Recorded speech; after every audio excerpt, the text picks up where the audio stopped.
Guys, welcome, Dom here. So today's workout, we're going to do some kettlebells. I'm not going to call it a strength workout, it's probably a little bit more of a conditioning workout. And it's just going to simply require you to use a couple of things. One is a simple empty dowel rod. If you can get the movement with the dowel rod, the broom handle, then you can progress onto some weights. And ideally, if you have an empty barbell, the empty barbell is what we want to be using this for. Now, the move itself is a challenging move. I find it personally quite difficult. I don't have great overhead range of motion when I'm in the squat position, and that's what we're going to be basically doing. So I'll show you that when we do the demo. Other than that, you simply need one pair of kettlebells. Today, we're simply using the yellow, which is a pair of 16s, and we're going to use them throughout the workout. Now, what you need to do is this. You need to set your timer like the Tabata timer. But what you're going to do is each round is going to be 6 minutes long. You're then going to have a 2-minute rest period, and that's enough time for your heart rate to come back down before you go again. So basically, we're simply going to do 4 rounds of 6 minutes with 2 minutes buffer in between. So all up, we're going to be around the 30-minute mark with the workout. The 2 minutes is there for you to recover and get yourself ready for the next. And there are always going to be a pair of activities or a pair of exercises, what we call a couplet, in each of these, and we're going to treat them like an AMRAP. So yeah, so we're throwing Tabata in there, we've got an AMRAP, we've got pairs, we've got all sorts of shit, but you'll get the gist anyway. So the first couple, right, you're simply going to try to get 5 reps. It's that clear and simple. We're not keeping huge volume. We're just simply going 5 reps. And the first one, they call it a SOTS press, S-O-T-S. And in a nutshell, what that basically is, you're in a squat position with the bar behind your head, and then it's an overhead press. So what I've done, my mobility in that overhead position when I'm going from the squat is quite limited. So what I'm going to do is I'm going to elevate my heels again today. So I'm simply just using the 5 kilo plates, go for the 10, go for a set of lifters, wherever you got, an incline, a little bit of cardboard, whatever. But basically, I want you to get into your overhead position. So what we're going to do is we're going to simply start with the bar up.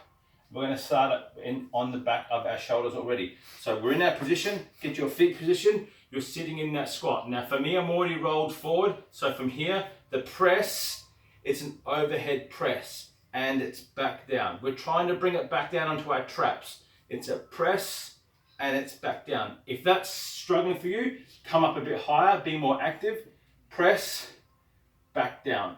I find in a higher active position, because I'm more upright, I've got more control in that overhead. So therefore, a dowel rod is what I did for the first couple of rounds. If you go to Instagram on stories today, you'll see my less than flattering attempt at it with the barbell, and it was a struggle. So again, it's a move that I've not done before. It's a move that's going to hopefully help me with my overhead range of motion, and it's a challenge, so therefore I like the challenge. You're going to pair the 6 of those with your kettlebell, and you're going to simply do 6 cleans. 6 single hand cleans on the right and on the left. So with your clean, simply clean the bell to here. 1, 2. Okay, so nice and smooth. I'm not looking for it to come up and bang and hit you. Simple clean, catch it through the forearm. That is the first couplet, the first AMRAP. 6 of your SOTS press with 6 clean right, 6 clean left, and just go for the motions. The workout shouldn't have you completely taxed. You should be feeling it a little bit, and you'll be welcoming the break at the end of the 6 minutes, but otherwise, it's not something where you're trying to, figurative terms, bust a nut. Number 2, we're going to go again with the cleans, but this time we're going to go alternating cleans. Clean, hang, switch, clean, and we're going to bring them we're going to do what's called a side press. Now, side press is quite new to a lot of people. Basically, you're seeing the clean, you know what that is.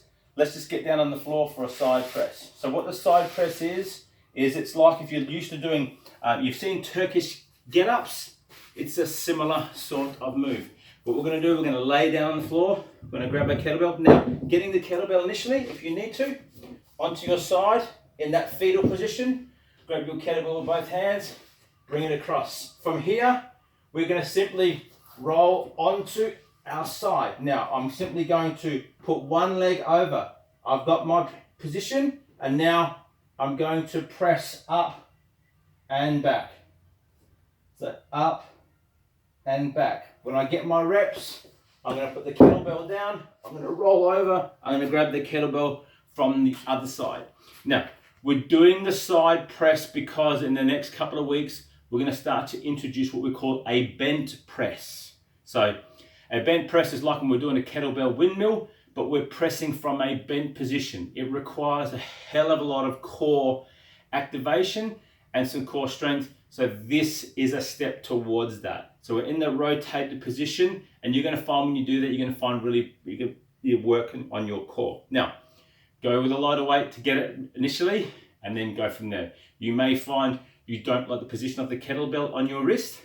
It is what it is. That's the way that it works. So again, knife hand, as we've always talked about, stick the hand straight up. The horn or the thing is through here, and therefore the kettlebell will be sitting here. Okay, so if I'm pushing up and through, that's what my kettlebell is going to be. So that is number 2. The cleans, okay, alternate your cleans, some each hand, like 5 or 6 each hand, then go onto the floor, 5 side press on the floor with your right, roll 5 side press and roll with your left, stand up, repeat the process. Moving on to number 3, we're going to go into what we call a squat swing with the Russian swing. Now, a lot of people make the mistake of bending their knees when they're swinging the bell. This is the only time that I will bend my knees, because it's actually a swing into a squat. It is a more ballistic